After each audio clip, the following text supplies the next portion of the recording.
21절 말씀입니다. 또 내가 하늘이 열린 것을 보니 보라 무마와 그것의 탄자가 있으니 그 이름은 충신과 진실이라. 그가 공의로 심판하며 싸우더라. 그 눈은 불꽃 같고 그 머리에는 많은 관들이 있고 또 이름 쓴 것 하나가 있으니 자기밖에 아는 자가 없고 또 그가 피 뿌린 옷을 입었는데 그 이름은 하나님의 말씀이라 칭하더라. 하늘에 있는 군대들이 희고 깨끗한 세마포 옷을 입고 백마를 타고 그를 따르더라. 그의 입에서 예리한 검이 나오니 그것으로 왕국을 치겠고 친히 그들을 철장으로 다스리며 또 친히 하나님 곧 전능하신 이의 맹렬한 진노의 포도주 틀을 밟겠고 그 옷과 그 다리에 이름을 쓴 것이 있으니 만왕의 왕이여 만주의 주라 하였더라. 또 내가 보니 한 천사가 태양 안에 서서 공중에 나는 모든 새를 향하여 큰 음성으로 외쳐 이르되 와서 하나님의 큰 잔치에 모여 왕들의 살과 장군들의 살과 장사들의 살과 말들과 그것을 타는 자들의 살과 자유인들이나 종들이나 작은 자나 큰 자나 모든 자의 삶을 먹으라 하더라. 또 내가 보매 그 짐승과 땅의 임금들과 그들의 군대들이 모여 그 말 탄자와 그의 군대와 더불어 전쟁을 일으키다가 짐승이 잡히고 그 앞에서 표적을 행하던 거짓 선지자도 함께 잡혔으니 이는 짐승의 표를 받고 그의 우상에게 경배하던 자들을 표적으로 미혹하던 자라. 이 둘이 산채로 유황 불붙는 옷에 던져지고 그 나머지는 말탄 자의 입으로부터 나오는 검의 죽음에 모든 새가 그들의 살로 배불리더라. 아멘. 오늘 하나님의 말씀은 백마를 탄 자라는 제목을 가지고 하나님의 말씀 살펴보겠습니다. 지금 요한계시록 계속 살펴보고 있는데 17장 1절 볼까요? 17장 1절 우리 다 같이 17장 1절 같이 읽어보기 시작. 또 일곱 대접을 가진 일곱 천사 중 하나가 와서 내게 말하여 이르되 이리로 오라. 많은 물 위에 앉은 큰 음녀가 받을 심판을 내게 보이리라. 아멘. 어떤 자매님이 물 위에 앉아 있어요. 큰 음녀. 이 여자를, 이 자매님이 하나님 심판하시겠다라는 거죠. 도대체 그러면 많은 물을 깔고 있는 자매님은 누굴까? 이 큰 음녀는 누굴까라는 거. 이 여자의 특징에 대해서 우리가 8가지, 7가지 정도 우리가 살펴봤는데 그것들 한번 살펴볼게요. 도대체 이 여자는 무엇을 빗대어 말하고 있는가? 우리 큰 음녀의 특징 봐볼까요? 첫 번째, 많은 물 위에 앉아있고 붉은 빛에 짐승을 타고 있고 겉과 속이 다르고 이마에는 바벨론이 적혀있고 성도들의 피에 취해 있고 7 언덕 위에 앉아있으며 땅의 왕들을 다스린 큰 성이다 라고 했어요. 그래서 이 자매님은 우리가 누구라고 했죠?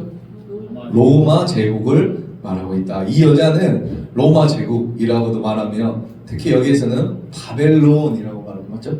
바벨론이 다시 말해서 로마였으니까 바벨론은 뭘 의미해요? 지금 요한계시록의 1차 독자들인 그리스도인들을 핍박하고 박해하고 있는 로마 제국을 말하고 있다는 그 로마의 특징은 이러이러하다라고 묵시문학적으로 말을 하고 있어요. 그렇다면 이 바벨론이라고 하는 로마는 어떻게 되는 걸까? 멸망당한다고 명확히 나와 있어요. 우리 18장 2절을 한번 볼까요? 18장 2절 우리 다시 읽어보고 시작. 힘찬 큰 음성으로 외쳐 이르되 무너졌도다 무너졌도다 큰 성 바벨론이여 귀신의 처소와 각종 더러운 영이 모이는 곳과 각종 더럽고 가증한 새들이 모이는 곳이 되었도다. 3절 그 음행의 진노의 포조주로 말미암아 만국이 무너졌으며 또 땅의 왕들이 그와 더불어 음행하였으며 땅의 상인들도 그 사체의 세력으로 치부하였더라 하더라. 볼게요. 성경은 헷갈리지 않게 무너졌도다 무너졌다 큰 성 바벨론이요 말하고 있죠. 큰 성 로마요 라고 하지 않는 이유는 왜 그런다고 했어요? 지금 무슨 상황이기 때문에? 박해 상황이기 때문에 묵시문학적으로 표현할 수밖에 없다라고 하는 거 아시겠죠? 자, 그래서 우리가 바벨론은 멸망할 것이다 믿습니까? 진짜 우리가 역사적으로 바벨론 멸망했어요.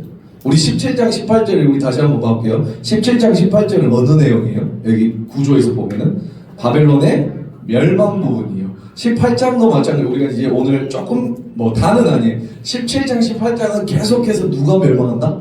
바벨론이 멸망한다. 그 바벨론 로마고 이 1차 독자들에게 계속 바벨론은 멸망할 거야, 바벨론은 멸망할 거야, 너희가 승리할 거야 라고 계속해서 이야기해주고 있는 게 이 17장, 18장의 내용이에요. 그럼 오늘 조금 더 이 바벨론의 멸망 부분을 살펴보고 그 다음 우리가 예수 그리스도의 승리 19장까지 오늘 한번 살펴보려고 하거든요. 아시겠죠? 자, 우리 한번 살펴볼게요. 자, 어떤 거 찾아보냐면 18장 17절이에요. 18장 17절. 우리 이거는 18장을 계속 읽어보면 이해가 가고 18장 17절 한번 볼게요. 시작. 그러한 부가 한 시간에 망하였도다. 모든 성자가 각 절에 다니는 성객들과 선원들과 바다에서 일하는 자를 멀리 서서 볼게요. 자, 몇 시간 만에 망한다고요? 나라가 망하는데 한 시간밖에 걸리지 않아요? 세상에 그런 멸망이에요. 그렇죠? 그러니까 조그마한 건물을 무너뜨리는데도 몇 시간 며칠이 걸리는데 이 한 나라가 한 시간 안에 망합니다. 여러분 21절 조금 더 볼게요. 21절. 자, 21절. 다시 시작. 이에 한 흰색 천사가 큰 맷독 같은 돌을 들어 바다에 던져 이르되 큰 성 바벨론이 이같이 비참하게 던져져서 결코 다시 보지 아니하리로. 계속해서 멸망의 내용이 나와. 여기도 뭐라고 해요? 맷돌을 바다에 던진 것처럼 이 바벨론이 뭐 할 거다? 약간 던져질 거다라고. 바다에 맷돌을 던져진 것처럼 나라가 멸망할 것이다. 여러분 맷돌이 어떻게 다시 떠오르겠어요? 그렇죠? 바다에 던졌는데 맷돌이 떠오릅니까? 만약에 어떤 스티로폼이라면, 플라스틱이라면, 어떤 플라스틱 대야라면 던져지면 떠오를 수 있죠. 그렇죠? 그러나 맷돌, 이 맷돌을 바다에 던지면 다시 떠오르지 않죠.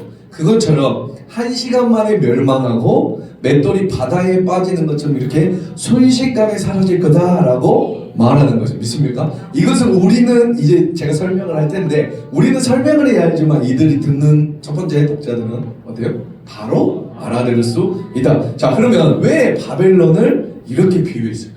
왜 이렇게 멸망당한다고 말했을까라고 하는 것. 우리가 저번 주에도 살펴봤지만 제가 조금 더 다른 역사를 한번 가져와 볼게요. 역사는 재미없죠. 최대한 재밌게 하려고 하는데 한번 들어보세요. 자, 남유다. 우리 남유다 알아요? 네. 북이스라엘 남유다. 남유다는 몇 년의 왕이에요? 응?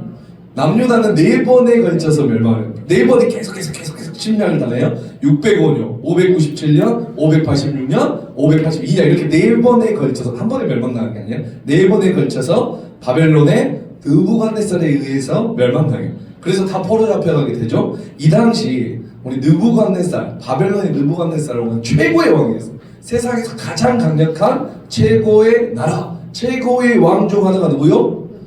느부갓네살. 그리고 가장 강력한 왕, 누구도 바벨론을 넘볼 수가 없었다. 그리고 나서 느부갓네살이 죽고 나서 누가 왕이 됐냐면 혹시 들어봤나요? 벨사살이라고. 벨사살 안 들어봤어? 처음 들어봤으면 오늘 처음 들어보세요. 우리가 아는 벨사살. 그러나 조심하셔야 되는 것은 뭐냐면 벨사살이 느부갓네살 왕 이후에 벨사살 왕이 아니라 사실은 벨사살의 아버지 나보니누스가 왕이었어요. 그런데 실질적인 왕이었어요. 그러나 나보니누스는 어떤 기록에 가면 해외 원정 중이었어요. 그 또 다른 문헌에 가면 나보니누스는 바벨론의 전통신을 거부하고 다른 신을 섬기기 위해서 다른 나라로 갔다라고 했어요. 그러면 바벨론은 지금 아무도 없죠. 그냥 그 아들이 벨사살이 왕권을 차지하고 있었다라고. 이해가시겠죠? 네. 즉 그러니까 주전 539년에 페르시아의 고레스 알아요? 처음 들어봐? 고레스 칙령도 있잖아요. 페르시아 그러니까 포로 기한 때 페르시아가 바벨론이 망한 페르시아가 이제 최고인데 그때 대빵이 누구다? 왕이 고레스라는 사람이에요. 자, 페르시아의 고레스가 벨사살이 다스렸던 누구를 쳐들어올까요? 바벨론을 쳐들어와요. 벨사살이 바벨론의 왕이에요? 네. 이해가세요? 네. 그리고 페르시아의 왕은 누구다? 오케이, 고레스. 자, 그런데 벨사살은 고레스가 쳐들어왔어요. 바로 앞에까지 바벨론 왕까지 절하는데 눈 하나 깜짝하잖아요. 야 마셔. 전쟁적이 맞아요. 왜냐하면 이 당시 바벨론 성 모형도가 지금도 아마도 그럴 거예요. 바벨론 성인 모형도가 지금 영국의 대형 박물관에 이렇게 있는데 대형 박물관에 있다면 이 당시 바벨론은 삼중벽으로 되어 있어요. 삼중벽. 이거는 그렇게 보이진 않는데 아무튼 이게 바벨론의 뭐 모형이라고 하는데 삼중벽으로 하나가 밖에 있고 또 성이 세워지고 또 물이 있고 또 성이 있고 이렇게 하니까 어때요? 쳐들어올 수 있겠어요? 없겠어요? 높은 벽, 두꺼운 벽, 그리고 큰 호수가 있고 하나를 들어와도 또 하나를 넘어야 돼. 하나를 또 들어와도 또 뭘 넘어야 돼? 또 하나를 넘어. 이렇게 삼중벽으로 되어 있기 때문에 벨사살 어때요? 안 지켜도 되는 거야. 고레스가 아무리 쳐들어와도 또 그냥 술 마시고 있어도 되는 거야. 그래서 고레스는 이제 성 밖에 있는 것이고 벨사살은 성 안에서 잔치를 하고 있는 거예요. 실제로 고레스가 밖에 있는 페르시아의 고레스가 안에 있는 벨사살을 문을 뚫을 수 없었어요. 너무나 성이 크고 완벽했는데 그것을 안 벨사살이 오히려 페르시아에 공격 왔음에도 불구하고 더 보여주듯이 뭐래요? 잔치를 벌이고 술을 마시고 있는 거예요. 근데 그때 고레스가 아무리 바벨론 성을 둘러봐도 허점이 보이지 않았는데 그래서 낙심하고 있을 때 고레스가 바벨론 군인이 지키지 않는 조그마한 쪽문을 발견해요. 큰일 났네. 쪽문. 그러니까 어떤 기록에 의하면 강이라고 말하기도 하고 어떤 기록에 의하면 하수라고 말하기도 해요. 어떤 기록에 의하면 고레스가 찾았다라고 말하기도 하고 어떤 기록에 의하면 뭐 조로아스터 교회에서 어떤 사람이 일부러 고레스에게 문을 열어서 막 아무튼 여러 기록이 있어요. 그건 이제 중요하지 않고 제가 다 빼고 아무튼 사실은 고레스가 바벨론의 군사가 지키지 않는 쪽문을 발견해요. 누가 발견했듯이 그래서 누가 발견했듯이 해냈듯이 자 저기 뜯어봐라 뜯어줘요. 그러니까 거기만 바벨론의 군사가 없어요. 그렇게 봤더니 거기가 뭐 하는 데냐면 오물이 나오는데 뭐가 나오는데? 오물. 그래 군사들이 지킬 필요가 없었겠죠. 오물이 나오는데 말이 좋아서 오물이지. 똥 설사 썩은 지들이 떠다니는 누구도 거기를 통해서 군사가 올 거란 생각을 안 했어요. 근데 고레스가 그 오물이 나온 하수를 보자 썩소를 날리면서 씩 웃어요. 그러고 나서 자기 옆에 있는 군사들한테 여러분 만일에 페르시아의 군인이라고 여러분 페르시아 세명제 들어가겠어 안 들어? 똥! 똥인데? 아무리 오물이라도 그 왕이 애가 한마디면 들어가야겠죠. 근데 기록에 의하면 가장 먼저 뛰어갔던 장군이 있는데 구바루라는 장군이에요. 구바루라는 장군. 자 페르시아의 가장 위대한 장군 중 한 명. 아무튼 구바루라는 장군이 제일 먼저 뛰어가요. 들어가시나? 장군이 뛰어가는데 그 뒤에 병사들은 어떻게 해요? 따라 들어가요. 그래서 페르시아의 모든 군인들이 그 조그마한 문을 통해서 바벨론 궁에 들어갔더니 바벨론 궁 안에 사람들 어떻게 할까요? 다 자고 있어요. 왜? 술 먹고. 그러면 어떻게 해야 돼요? 깨워야 돼요. 이렇게 하겠습니까? 아니죠. 그냥 그대로 살펴보시 줄여밟고 가시옵소서 해서 어떻게 해요? 죽였죠. 자 그래서 잘 들으세요. 그래서 바벨론은 성문이 열리지 않고 무너졌다고 나와 있어요. 성문이 한순간 무너진 성문이 열리지 않고 성벽이 불타지 않는 상황에서 바벨론은 어떻게 됐다?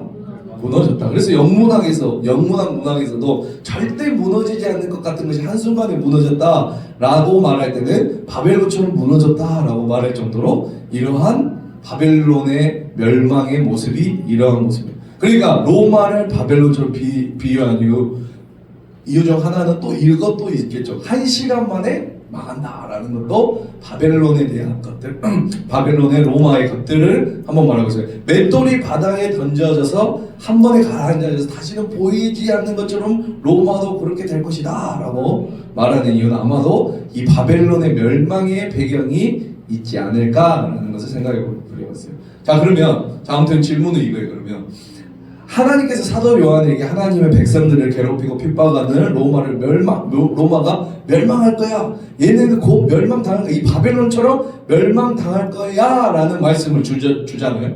맞죠? 질문은 그럼 이것이에요. 그러면 사도 요한이 로마의 멸망에 대해 말씀을 받았을 당시에 로마는 멸망의 조짐이 보였나요? 보이지 않았나요? 전혀 없었어요. 전혀. 오히려 더 번성하고 있었어요. 누구도 로마가 그 당시 사도 요한에게 들려든 그 도메티안 박해 당시에 로마는 절대 망할 것처럼 보이지 않고 오히려 더 번성하고 더 영토를 넓혀가는 것이 로마의 모습이었어요. 그렇죠? 그때 하나님의 말씀이 주어져요. 하나님의 말씀과 하나님의 말씀이 사도 요한과 누구에게? 그리스도인 교회가 바라보는 그 상황은 정반대의 상황으로 치달아 왔어요. 그러나 자 봐봐요. 오히려 로마는 더 강해지고 더 잘 싸우고 그렇죠? 더 부강해지고 돈이 더 많아지고 멸망커녕 더 부흥이 된다. 그때 이 말씀이 들려지는 거예요. 그렇다면 여러분 그때 교회는 어떤 말씀을 선택해야 돼요? 눈에 보이는 거? 아니요 하나님의 말씀. 쉽지 않아요. 그 상황에서 야 바벨론 로마는 무너질 거야. 무너질 기미가 없는데 쉽지 않아. 근데 둘 중에 하나를 선택해야 된단 말이야. 야, 로마를 선택할 것인가 그 땅에 거할 것인가 하늘을 거할 것인가 선택을 해야 돼. 여러분 선택해봐요. 그런 상황이 아닌데도 쉽지 않은데 그런 상황이라면 도대체 누구를 선택해야 되는 거? 자, 여러분 이 동일한 비유가 사실 한 군데 더 나오는 거냐면 이 바벨론을 무너뜨렸던 페르시아의 고레스가 바벨론을 무너뜨리기 전에 539년쯤에 몇 년 전에 리디아라는 나라를 무너뜨려요. 무슨 나라? 리디아. 몇 번의 전투를 통해서 그 당시 리디아 왕국은 바벨론, 페르시아 강국, 리디아 이쪽 강국이었어요. 바벨론 같지는 않았지만 그 당시에 바벨론 같지는 굉장히 넓은 영토를 다스리고 있었던 가장 강력한 나라 중 하나가 무슨 왕국? 리디아 왕국. 자, 근데 리디아 왕국 크로이소스라는 왕과 몇 번의 전투를 들어봤어요? 우리는 머스타드 소스만 들어봤지. 크로이소스는 처음 크로이소스라는 왕과 몇 번의 전투를 벌였어요. 고레스 왕이, 페르시아의 고레스 왕이, 크로스 왕이, 크로이소스 왕이, 말리네. 크로이소스 왕이 져요. 그래서 페르시아의 고레스가 계속 밀고 갑니다. 거기 성벽까지. 자, 그래서 결국 그 리디아의 왕국 수도인 사르디스 성을 포위해요. 사르디스. 근데 그 사르디스 그 수도는 굉장히 높은 절벽이 있어요. 기어 올라갈 수가 없어요. 무너뜨릴 수가 없어요. 그래서 페르시아의 고레스가 말해요. 누가 나를 대신해서 이 성벽에 올라가 저 문을 열어주겠냐. 만일에 그렇게 한다면 내가 많은 상을 주겠다라고 페르시아의 고레스가 말하자 그때 누가 등장하냐면 히로이 아데스라는 사람, 일본 사람인가? 히로이 아데스라는 사람이 이게 참 재밌어요. 그 당시 페르시아 군대였긴 하지만 그 사람은 목동 출신이에요. 목동. 그래서 어떻게 해요? 절벽이 있을 때도 많이 기어갔겠죠. 목동이기 때문에. 왜? 양을 지키기 위해서. 아무튼 그 히로이 아데스가 가파른 절벽, 그 절벽 중에서 가장 가파른 곳에 올라가요. 그래서 리디아 왕국 군인들을 전혀 지키지 않는 그곳으로 기어 올라가 문을 열고 리디아 왕국도 바벨론처럼 한순간에 무너져. 한순간. 이해가세요? 리디아 왕국의 수도가 어딘지 아세요? 알고 안 되지. 2장과 3장에 나와 있는 어디냐면 사대예요. 사대. 우리 사대교회 있죠. 그래서 사대가 리디아 왕국의 수도예요. 네. 근데 사대에게 이렇게 말해요. 한번 잠깐 볼까요? 3장. 조금 앞에 넘어가 3장이에요.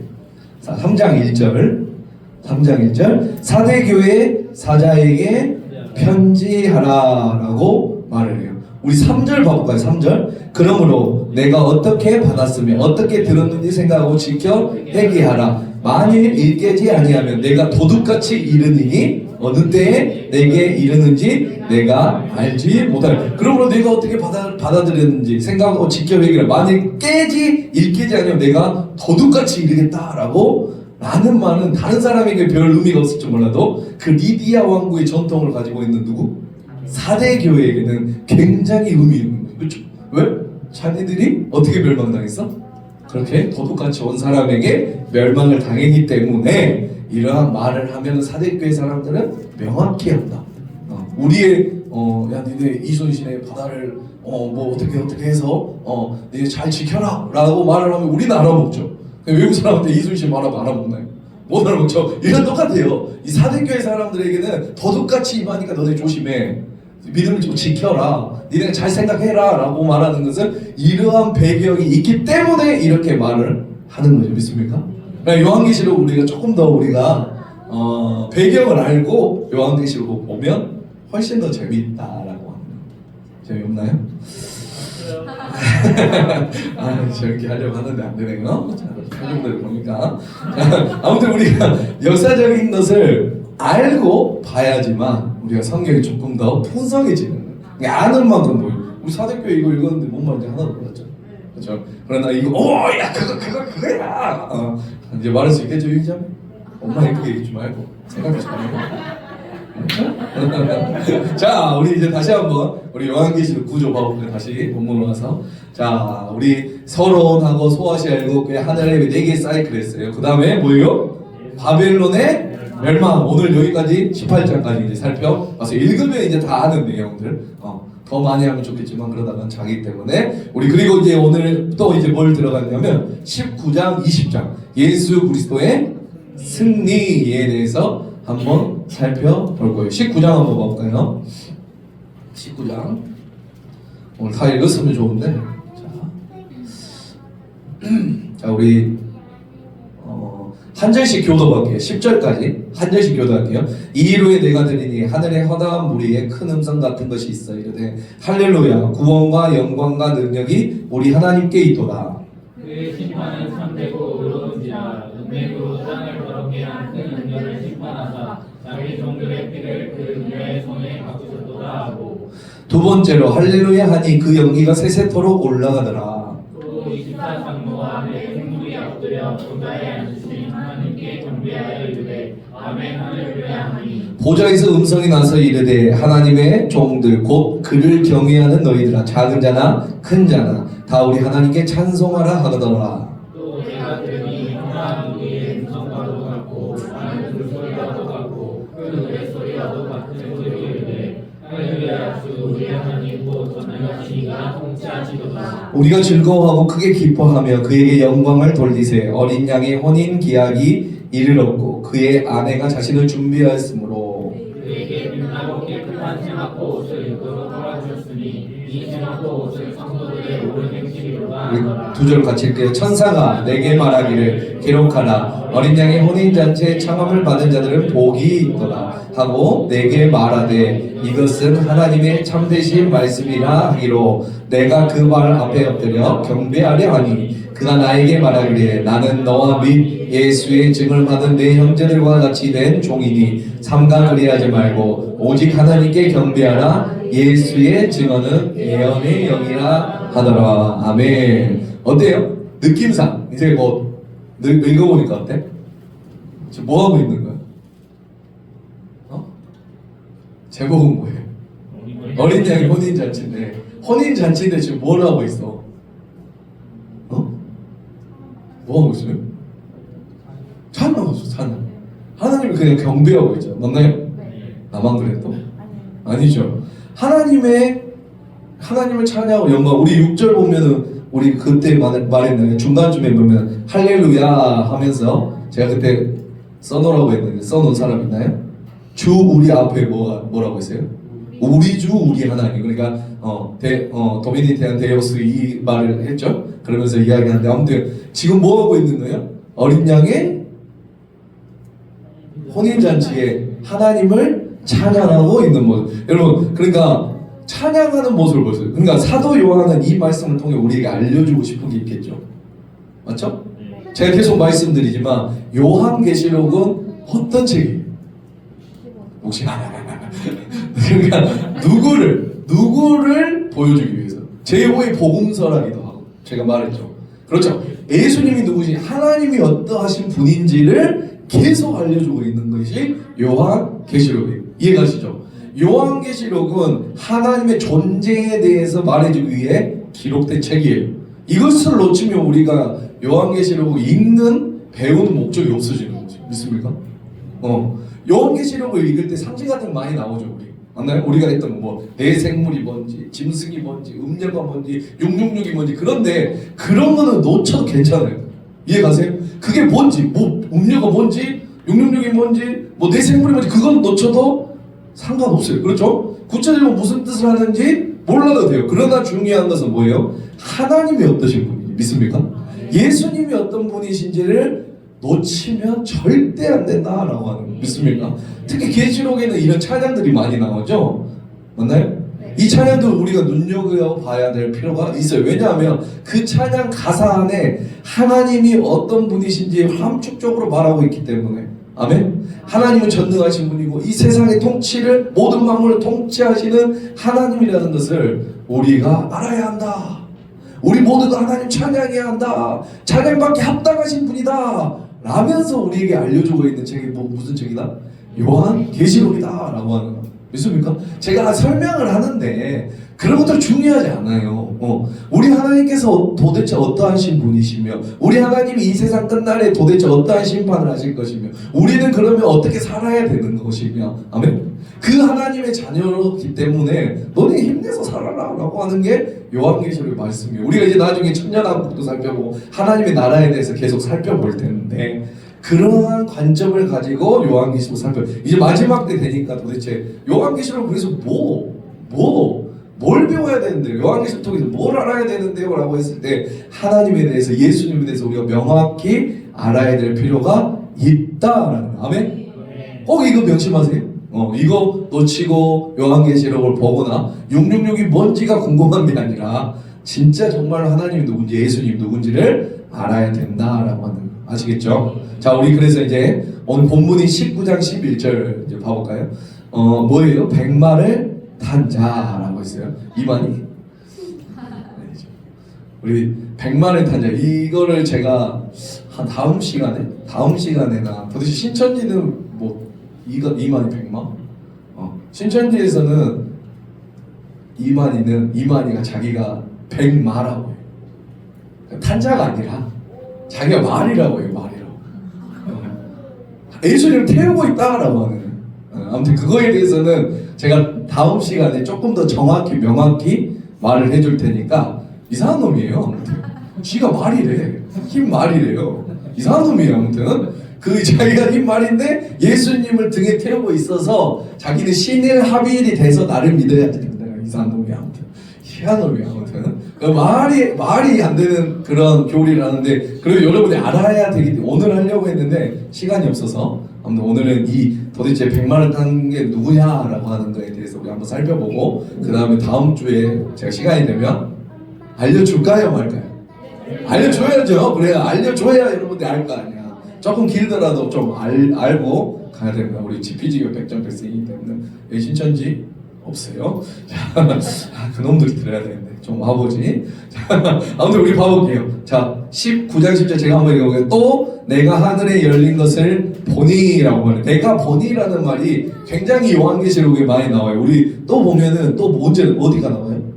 17절에 나오죠. 또 보니 또 내가 보니 또 19절에 또 내가 보니 또 20장 1절 또 내가 보니 그러니까 이 내가 보니라는 것은 어떠한 신이 바뀐다. 우리 영화나 드라마 보면은 그러잖아요. 바뀌죠? 엄청 막 집중해서 보고 있는데 갑자기 전날 진짜 저거 안 궁금하다고 그러면서 신이 바뀌는 것처럼 뭔가 이렇게 바뀌는 게 내가 보니라고 하는 거 알겠죠?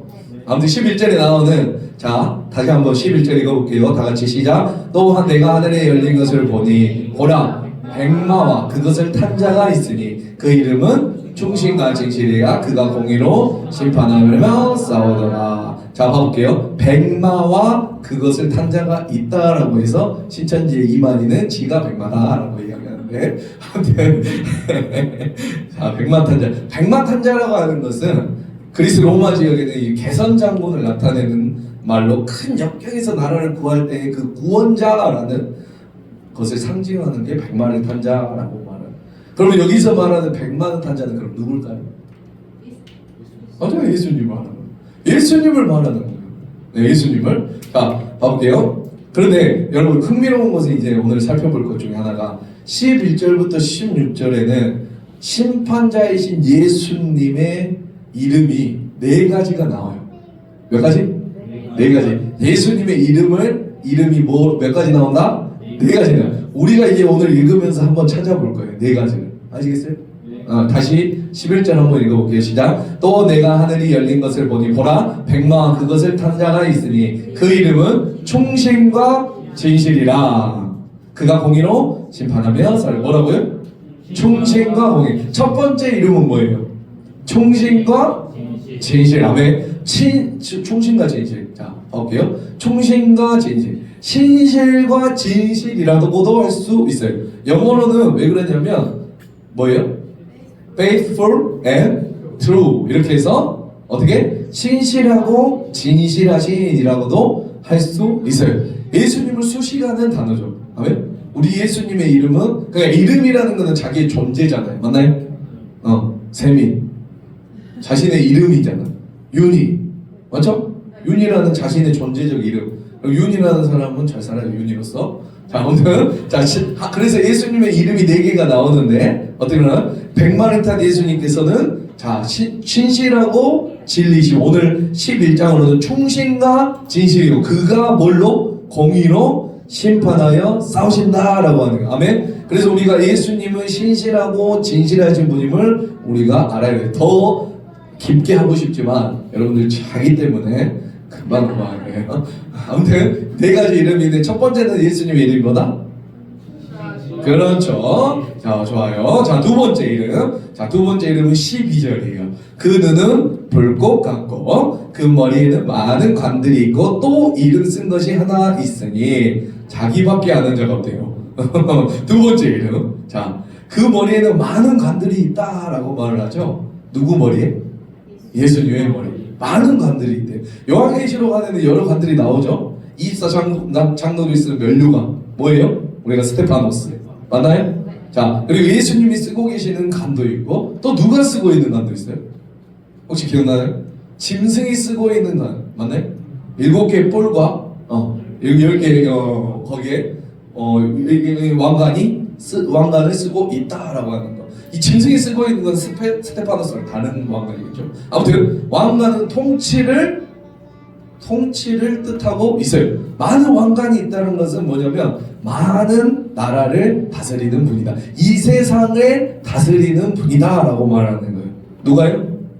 예수님이. 자, 그런데 우리 예수님이 이 세상의 모든 많은 나라를 다스리는 분이 예수입니다라고 말하지만 반면에 짐승은 7개, 10개의 왕관이 있죠.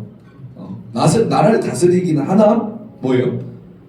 많은 왕관을 다스리는 예수님보다 그냥 10개, 적게 다스리는 이 심판 그러니까 짐승들을 예수님과 대조적으로 말하면서 누구를 지금 올리는 거예요? 예수님을 더 높이고 있는 거예요. 아시겠죠? 왕관을 썼다라는 것은 이러한 뜻을 가지고 있다. 이렇게 하면 재미없잖아요. 그러니까 빨리빨리 넘어가는 거라고요, 여러분.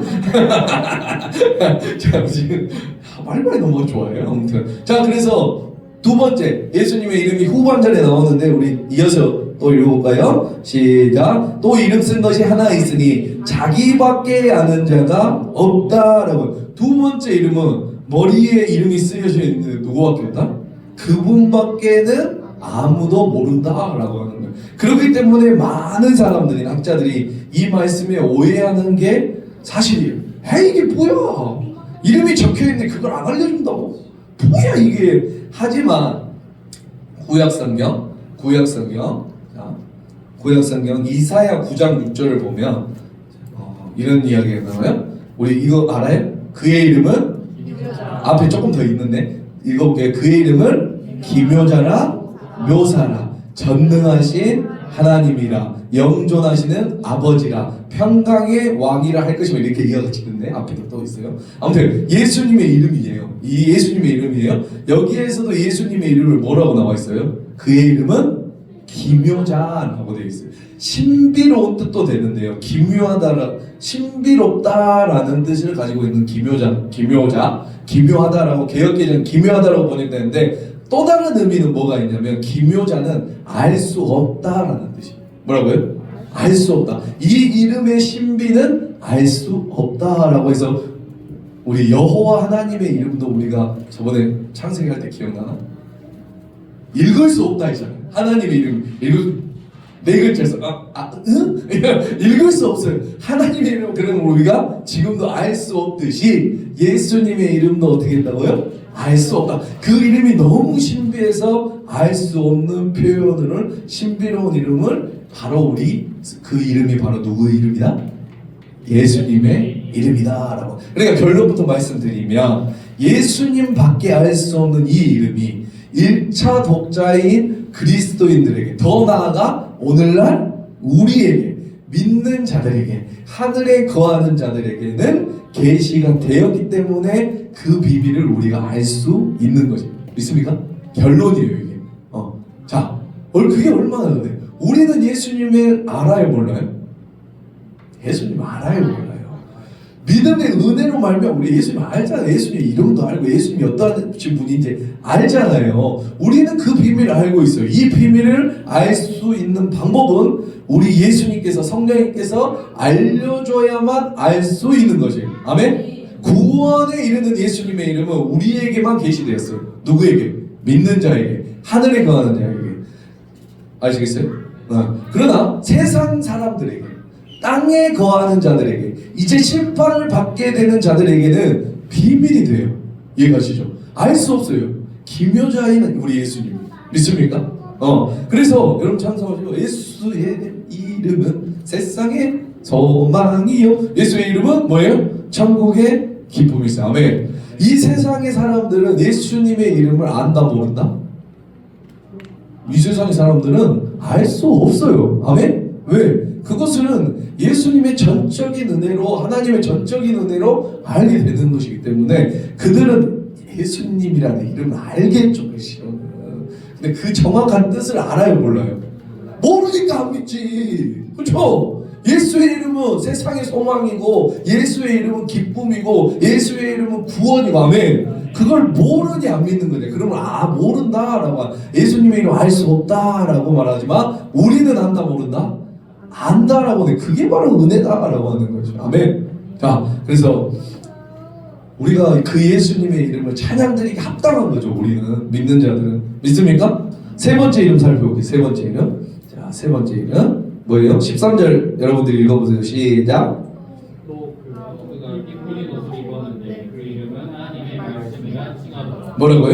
하나님의 말씀. 그렇죠. 계속해서 요한계시록은 예수님의 존재로 하나님의 존재론에 관해서 이야기가 계속 나타나요. 예수님은 누구신가? 아멘. 다시 말하지만 요한계시록은 하나님이 어떠신 분인가, 예수님이 어떠신 분인가를 함축적으로 묘사하고 있어요. 그래서 아무튼 예수님의 이름 세 번째는 뭐예요? 하나님의 말씀이다 라고 하는 거. 아멘. 자, 12절에서 예수님의 이름은 누구밖에 모른다? 예수님밖에 모른다 라고 했어요. 그의 비밀이 그래서 13절에서 힌트로 또 주어지는데 예수님의 이름은 뭐다? 하나님의 말씀이다. 그러니까 말씀이 육신이 되신 예수님을 믿는 자 외에는 그 이름을 알 수가 없다라는 거예요. 믿습니까? 말씀만으로 예수님을 하나님을 알 수 있는 것이에요. 아멘. 말씀만으로. 그러므로 우리가 이 말씀을 듣는 시간이 얼마나 중요한지 몰라요. 그러니까 이 세상 사람들은 말씀을 듣지 않으니 이 예수님의 이름을 알 턱이 있어요, 없어요? 없어요. 예수님의 이름이 곧 하나님의 말씀이고 다른 말로 예수님이 말씀이다라고 말하죠. 요한복음 1장에 뭐라고 해요? 말씀이 육신이 되어 우리 가운데 거한다라고 말하죠. 아멘입니다. 여러분 말씀만이 진리이고 답인 줄 믿으셔야 돼요. 말씀만이 예수님의 이름을 알 수 있는 것이. 아멘. 자, 여러분 우리가 11절부터 예수님의 네 가지 이름을 살펴보고 있는데 마지막 네 번째 이름은 몇 절이에요? 맞습니다. 16절입니다. 16절 우리 다 같이 읽어보겠습니다. 그 옷과 그 다리에 이름을 쓴 것이 있으니 만왕의 왕이요 뭐예요? 아멘. 네 번째 이름은 뭐예요? 만왕의 왕이요 만주의 주다라고 하는 거예요. 믿습니까? 만왕의 왕이요 만주. 그러니까 우리 상상해 보세요. 예수님의 뭐예요? 옷과 어디에? 다리에 이름이 써 있는데 뭐라고 써 있어요? 만왕의 왕이요 만주. 이렇게 긴 옷을 입겠죠. 우리처럼 지금 짧은 옷이 아니라 긴 옷을 길게 늘어뜨린 옷을 입고 그 다리에는 뭐라고요? 이름이 쓰여져 있는데 만왕의 왕이요 만주의 주다라고 되어 있어요. 이거는 이제 제 이제 개인적인 해석인데 이렇게 해석한 학자들은 한번 들어보세요. 혹시 맞나? 이건 진짜 제 개인적인 해석입니다. 이거를 우리 목사님 이렇게 있는가 그냥 지금 들어보세요. 자 15절과 연결해서 한번 보면 봐봐요. 15절을 읽어볼게요. 시작. 그의 입에서 예리한 겁이 나오니 그것으로 만국을 치겠대요. 친히 그들이 철장으로 다스린대요. 또 친히 하나님 곧 전능하신 이의 맹렬한 진노의 포도주를 밝게. 이거 좀 들어보죠. 우리 저번에 심판할 때 포도주 심판할 때 어땠어요? 진노의 포도주 틀에 넣어서 밟는다고 했어요. 잘 들어보세요. 포도주 틀에 악인들이 심판을 받을 때 보이는 이름이 뭐라는 거예요? 만왕의 왕 만주의 주라는 거예요. 그러니까 예수님의 발에 밟혀서 지금 심판을 당하고 있어요. 맞나요? 그런데 그 발과 그 옷 끝에 써 있는 게 뭐라고요? 그렇죠. 예수님의 이름이 적혀 있어요. 그러니까 심판을 당하면서 그 만왕의 왕이신 그 예수님의 이름을 볼 수 있다라는 거 믿습니까? 그럴싸하지 않나 싶네요. 발표가 있는데 누구의 이름이 보여? 만왕의 왕 만주의 주 예수님의 이름이요. 그 이름을 봤을 때는 내가 잘못 살았구나. 그때서 후회한들 발표 죽죠. 네, 아무튼 만왕의 왕이요 만주의 주라고 써있다라고 하는 모든 왕들이 왕이시며 모든 주들의 주님이시다. 아멘. 너희가 섬겼던 그 로마의 황제는 주가 아니다라고 말하는 거예요. 아멘. 그것을 악인들의 심판의 때에 알게 된다라고 하는 거예요. 아멘입니다. 네, 우리가 이렇게 심판자로 오실 때 보게 될 예수님의 이름에 대해서 한번 살펴봤는데 우리가 중요하게 생각하는 것은 예수님의 이름이에요. 예수님의 이름 안에 예수님이 누구신지가 잘 우리 유니자매의 이름 안에 유니자매의 모든 것이 들어있는 것처럼 예수님의 이름 안에 뭐가 들어있다? 예수님이 누구시냐라고 하는 것이 잘 들어있어요. 다시 한번 우리 봐볼게요. 예수님 네 가지 이름 뭐였어요? 첫 번째 11절에 신실하고 진실하시다라고 말하고 있어요. 12절에는요 예수님의 이름은 누구밖에 모른다? 예수님밖에 모르는 즉 뭐다? 비밀이다라고 말을 하고 있어요. 그러나 비밀이지만 어떻게 알 수 있어요? 하나님의 말씀으로 알 수 있다. 아멘. 그러면 우리는 알 수 있다 모른다?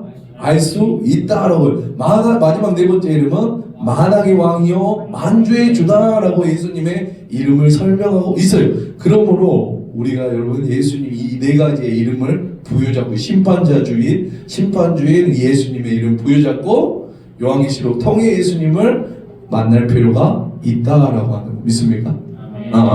자 그래서 우리 이어서 한번 볼까요? 또 이어서 17절 한번 볼까요? 17절 또 내가 보니 아까도 설명했죠? 이제 바뀌는 거예요. 전환이 딱 되는 거예요. 자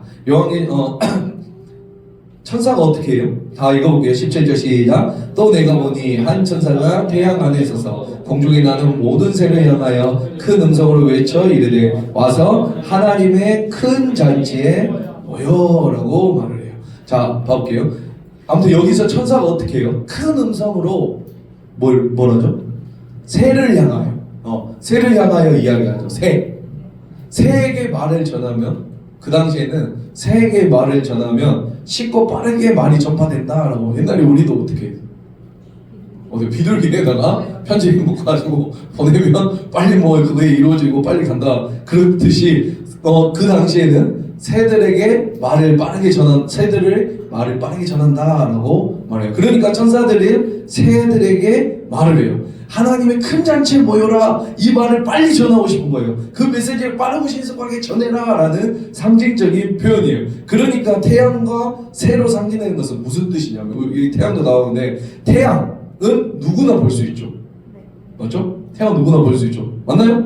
그리고 빠르게 전달될 수 있는 새, 이 두 가지의 특성을 가지고 상징적으로 강조하는 거예요. 태양과 새를 가지고 빠르고 모든 사람이 볼 수 있는 그런 메시지를 전달하라 라는 그런 표현으로 상징적으로 표현하는 것이에요. 그래서 모든 사람이 빨리 전해라. 무슨 메시지예요? 그렇죠. 하나님의 큰 잔치에 참여하라 라고 말하는 거예요. 믿습니까? 하나님의 큰 잔치에 참여하라. 이것을 모든 사람이 볼 수 있도록 빨리 전해라 라고 말하는 거예요. 믿습니까?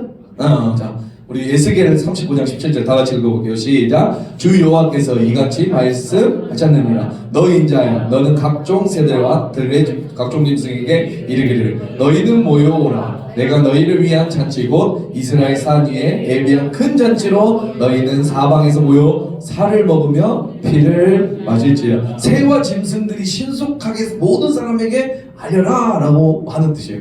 그리고 이 잔치는 이스라엘에서 이 에스겔에서 말하지만 이 잔치는 뭘 이야기하냐면 심판을 이야기해요. 심판. 뭘 이야기하냐면 잔치는 그냥 우리가 생각하는 잔치가 아니라 심판에 대해서 이야기한다라고. 종말론적인 심판. 하나님을 대적하고 성도들의 고난을 줬던 악인들은 마치 이렇게 새가 먹이를 먹는 것처럼 뭐가 있는 것처럼 완전히 파멸될 것이다 라고 하는 것이.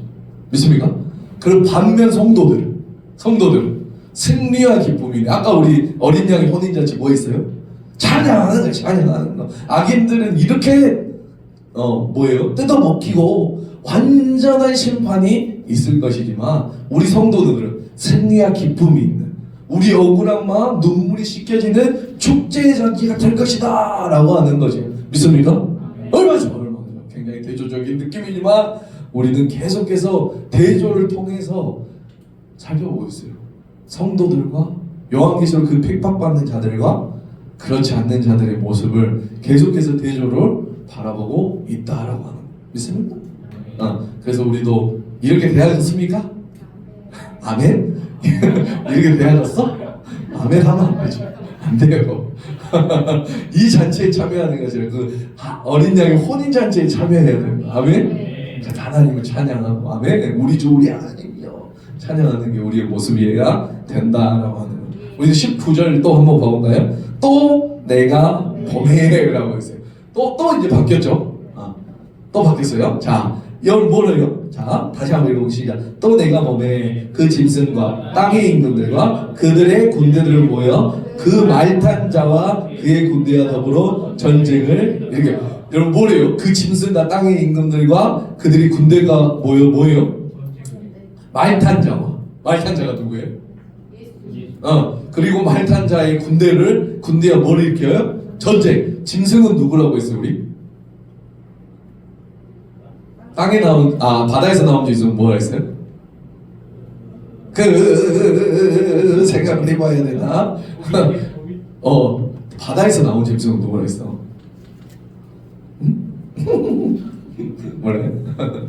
로마 제국. 그리고 땅의 임금들. 계시록 우리 16장 14절에 보면 온 세상의 왕들을 말을 하는 거예요. 그러니까 다시 보면 짐승, 다시 말해 로마 제국과 모든 왕들이 말탄 자, 즉 예수님과 전쟁을 한다는 거죠. 이해가세요? 여러분 봐보세요. 짐승과 땅의 임금들이 모여요. 자, 그 다음에 뭐라고 나와요? 마지막에 보면은 기다. 자, 봐봐요. 야, 뭘 봐. 야, 말탄자 저거 보이지?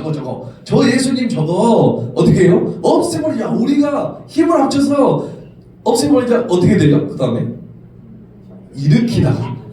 일으키려고 했어요. 모여서 전쟁을 일으키려고 했어요. 그런데 어떻게 되죠? 이제 20절부터 21절이 전쟁의 결과인데 전쟁의 결과 어떻게 돼요? 일으키려고 모였는데 우리 봐볼게요. 20장 짐승이 잡혔어요. 전쟁을 일으키려고 전쟁하지 않았어요? 전쟁하려고 모여서 일으키려고 했는데 짐승이 잡혀요. 이해가신가요? 맞죠? 짐승이 잡혀. 20절 읽어볼게요. 시작. 짐승이 잡혀 그 앞에서 평일왕을 행할 거짓 선지자도 함께 잡혔으니. 자, 봐볼게요. 우리가 저번에 말했죠. 저 그리스도라고 제가 안 한 이유가 여기 있는 거예요. 거짓 선지자라고 말한 이유가 이 본문의 또 근거에서. 그러니까 뭐예요? 짐승, 땅에서 거하는 짐승, 로마 제국의 그 통치자나 로마 제국과 여기서 말하는 거짓 선지자들이 잡히죠. 맞죠?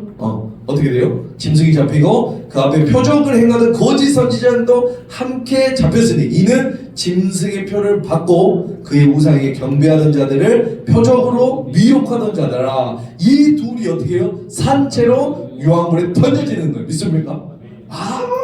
나만 신나지? 나만 신나. 유황물에 던져져요. 그렇죠? 짐승과 거짓 선지자가 잡혀요. 이해가시죠? 우리가 저번에 13장에서 또 바다에서 나온 짐승, 땅에서 나온 짐승에 대해서 살펴봤잖아요. 바다에서 나온 짐승은 로마를 있고 땅에서 나온 짐승은 뭐다? 거짓 선지자. 이 거짓 선지자의 가장 특징이 뭐였어요? 땅에서 나온 짐승의 특징이 뭐였어요? 666 맞죠? 666은 표를 받고 우상 숭배하게끔, 여기 봐볼게요. 표적 잡을게요. 짐승의 표를 받고, 맞죠? 거짓 선지자도 함께 잡혔을 때 이는 뭘 받고? 짐승의 표를 받았대. 이게 뭐예요?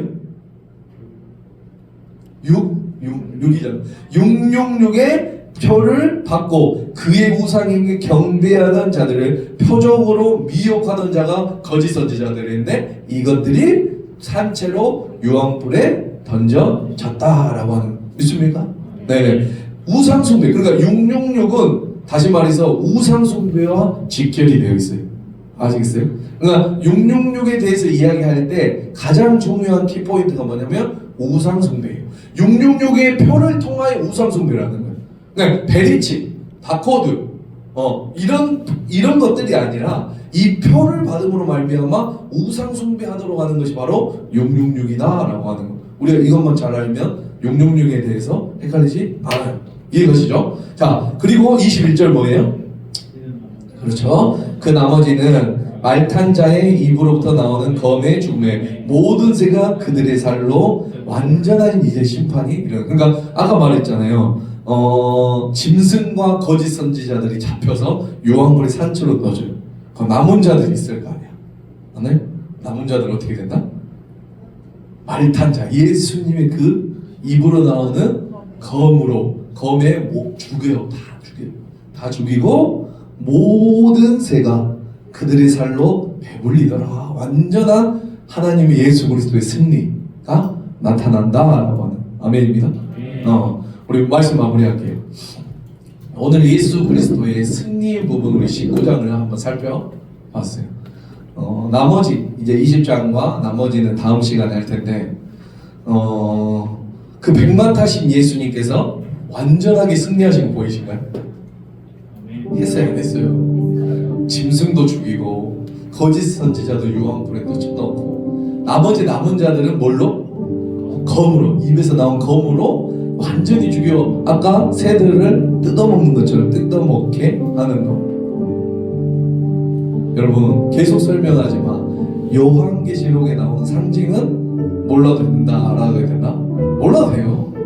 무조건 알 필요. 그러나 요한계시록에 있는 우리 하나님과 예수님이 정말 어떠하신 분인지 우리가 제대로 알 필요가 있어요. 너무 귀한 말씀. 우리 이거 하나만 할게요. 여러분 하나님께서 바벨론이 무너질 거라고 말씀하세요. 믿습니까? 무너질 거다, 무너질 거다. 즉 로마가 바벨론에 빗대어 언급되어 있는 로마가 전혀 망할 조짐이 저짐도 보이지 않을 때 무너질 거라고 말씀하시죠. 이게 가능한 일일까요? 제가 아까 조금 전에 뭐라고 말씀드렸냐면 이 당시 바벨론을 세계 최강으로 만들었던 왕이 누구다? 느부갓네살. 우리 느부갓네살. 그런데 그 느부갓네살이 다니엘서에서 보면 모든 나라가 자기 발 앞에 엎드려서 무릎 꿇게 하고 모든 나라를 정복하고 그 느부갓네살만 나타나면 모든 왕들과 부녀들이 벌벌 떠는 그 느부갓네살이 한순간에 꼬꾸라지는 모습 보이죠? 우리 저번에 살펴봤어요. 다니엘서 4장 다시 한번 봐볼까요? 다니엘서 4장. 저는 이 말씀이 너무 좋아요. 네. 또 하고 싶어. 너무 통쾌해요. 자, 4장 33절입니다.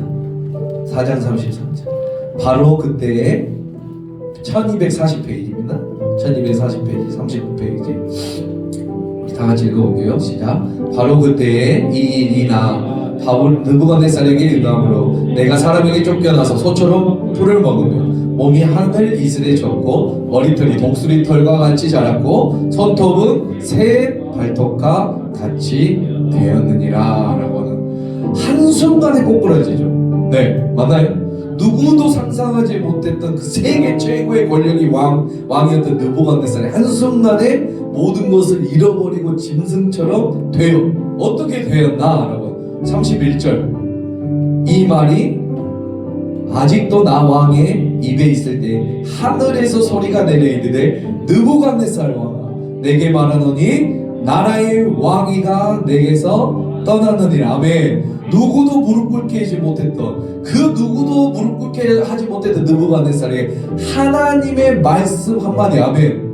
하나님의 말씀 한마디면 그 권세가 하루아침에 무너지는 거야. 아멘. 조짐이 중요하지 않아요. 믿습니까? 바벨론이 무너진 것 같은 조짐이 중요한 것이 아니고 그 로마가 절대로 강국이 되고 무너질 것 같지 않는 조짐이 중요하지 않아요. 뭐가 중요하냐면 하나님의 말씀이 중요한 거지. 믿습니까? 온 땅의 성취자시고 온 땅을 다스리는 하나님께서 말씀 한마디면 끝나는 거죠. 믿습니까? 그분이 무너져라 라고 하면 무너지는 것이에요. 여러분 반대로 일어나라 살아나라 회복될지어다 라고 말하면 어떻게 될까요? 어떠한 절망 가운데서 회복되는 것이. 아멘. 누가 오늘 이 말씀을 하나님의 앞에서 받아내시길 원하십니까? 하나님 나에게 한 말씀만 하시옵소서. 그 백부장처럼 그 병들리 하인을 데리고 있는 백부장 같은 믿음으로 내가 하나님 앞에 서길 원합니다. 하나님 내가 그 믿음을 갖길 원합니다. 하나님 내 삶에 이 한마디 말씀만 해주시옵소서. 내 가정에 내 사업에 내 학업에 내 진로에. 아멘. 그러면 그대로 될 줄 내가 믿습니다. 아멘. 나는 그 믿음으로 우리가 나아가길 원하는 것이. 아멘. 기억하세요. 아무리 강력한 느부갓네살 아무리 강력한 로마라 할지라도 하나님의 말씀 한마디면 한 번에 무너지는 거야. 아멘. 로마 무너졌어요 안 무너졌어요? 무너졌어요. 무너져라 무너질 것이다 무너질 거다 로마요 라고 말한 것처럼 무너진다는 거예요. 그리고 회복되는 것이. 아멘. 하나님의 말씀 한마디에 따라서 우리가 하나님을 경외함으로 계속 살아가고 싶은 것이. 우리 사랑하는 사람들 교청년들 이 요한계시록 말씀 붙들고 살기 바랍니다. 마지막 때에는 요한계시록 어렵긴 어려워요. 그러나 이 말씀 붙들고 살아야 되는 것이. 요한계시록에서 말하는 666이 중요한 게 아니라 그 하나님의 모습 예수님의 모습 그 예수님 오늘 배웠던 예수님의 이름을 우리가 알길 원하는 것이. 믿습니다. 우리 하나님이 이렇게 놀라우신 분이에요. 그 하나님이 그런데 우리의 아버지예요. 아멘. 내가 그분의 자녀예요. 그럼 우리는 당당하게 살아갈 수 있는 거죠. 내가 아무리 어려운 힘든 일이 있다 할지라도 그 하나님의 한마디면 내가 일어설 수 있는 것이에요. 아멘. 그러므로 우리가 이 예수님의 승리를 함께 누리며 살아가길 바랍니다. 여기 우리 모두가 오늘 아까 봤잖아요. 예수님의 검으로 모든 세상을 심판하실 때 우리는 어떻게 한다? 혼인잔치에 들어가 하나님을 찬양하는 것이. 아멘. 그 하나님의 이름을 우리가 높여드리길 원하는 것이. 그 예수님의 이름에 모든 것이 들어있는 것이. 아멘. 오늘 이 네 가지의 이름 우리가 생각하면서 우리가 또 이 일주일을 살아가길 원합니다. 아멘. 우리 찬양하며 나아가겠습니다.